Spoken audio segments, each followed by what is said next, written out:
Good morning. I hope you're well. Today I wanted to talk about the topic of self-sabotage. It's not one of my favorite topics, but I do happen to be expert at the art of personal self-sabotage in my own life. And I just the other week decided to try to tackle the topic head on with the members of my membership program. I meet with them every weekend, and a lively discussion ensued. So I thought I would bring that into my Facebook Live this morning with you. So here we go. So first point is that just even selecting this topic of self-sabotage makes me feel like I'm setting myself up for failure. I think self-sabotage has that characteristic to it, that's the nature of self-sabotage. It makes us feel confused. It makes us feel frustrated. It makes us feel like we don't know what we're doing all of a sudden. It makes us feel like we don't know how to see our way out to the other end of whatever we're doing when we're self-sabotaging, when we're feeling nervous, when we're feeling like we're doing all the wrong things all of a sudden. And I think that's why I wanted to tackle this topic. I was so curious about it because with all the personal self-development work I've done over the years and all the supervision and all the training and all the reading and all the work, I still self-sabotage. I still will kind of hit myself in the head sometimes with wonder, how could I possibly have done that? So again, I just wanted to bring this topic out in the open and share my thoughts about what I think it is.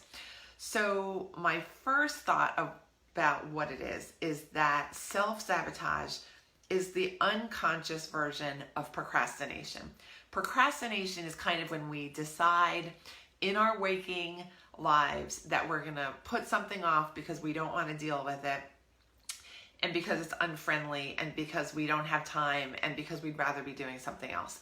Self-sabotage occurs when we're not fully thinking about things, when it's that unconscious thought process that is generating these self-sabotaging thoughts and behaviors. And that's just super hard to explain. I'm feeling that right now in my heart. But I do believe that self-sabotage operates at a level that is deeper in our bodies and our minds and our consciousness. And because it's so deep, it's hard for us to manage and to control and to predict. That said, I think we can understand it a little bit better, because what the unconscious system is designed to do, its primary goal and role is to keep us safe, is to keep us away from harm, it is to help us survive, and it's just to make sure that we're not doing anything that will endanger us. So if we understand that, then we have a kind of way in to figuring out how to not self-sabotage as much. We just have to decide that not everything is a danger zone. If you feel like speaking in public is so scary, guess what? You're all of a sudden going to lose your pen before your speech. You're going to forget your lines when you're on stage, because your body and mind are going to try to coordinate to keep you away from the perceived danger of public speaking.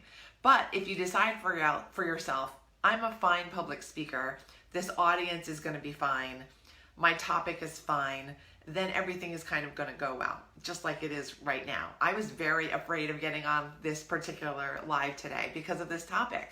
And guess what? It's going just fine.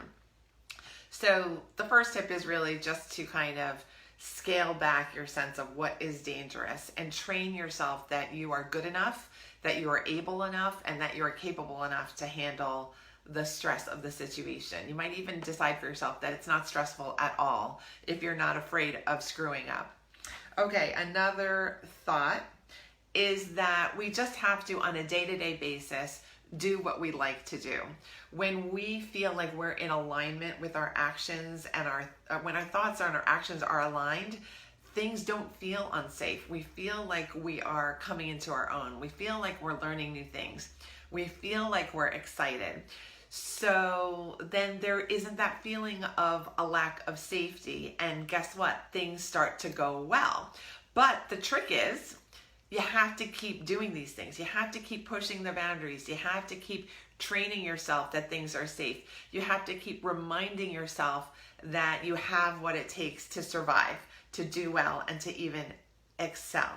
Just before I got on this call, I looked at my little stack of 365-day manifestations, or they're just kind of these little mantras that help you get through the day. And a friend gifted me this beautiful set of cards. And today's was, what confidence gap? And I thought it was a perfect one for today. Because if you don't feel like there's a gap in confidence, if you feel like you are just right for the task, guess what? You're not going to screw up half as much. And if you screw up, you're going to be fine because you're confident. So I hope this little message today helped you. It was certainly confusing to put together, but I made it through. And I hope it helps you to kind of dig at those deep-rooted beliefs of yours. Do you believe like you don't deserve nice friends? You don't deserve nice surroundings? You don't deserve, hi Diane, good morning. You don't deserve the money that it would take to make you feel comfortable, that you don't deserve for a carefree day even. Try to get rid of those thoughts, because those thoughts are actually influencing how things go and how you feel about things and how you are experiencing your life. All right, that is it for today. I am Christine Lee. I am a psychologist and procrastination coach online. I invite you today to join my Facebook group. This is my Facebook page that you're watching me on, but I actually have it's not a secret group, but it's a closed group. So no one knows you're inside the group, but inside the group, I have daily prompts to help you get through this stuff, to help you get on with your business. And all you have to do is look up the Procrastination Coach Facebook group. I'll leave a link in the comments and in the description of this live if I can, but you'll find me somehow. The Procrastination Coach Facebook group. I welcome you to join me, and I hope you have a great non-self-sabotaging day. Bye.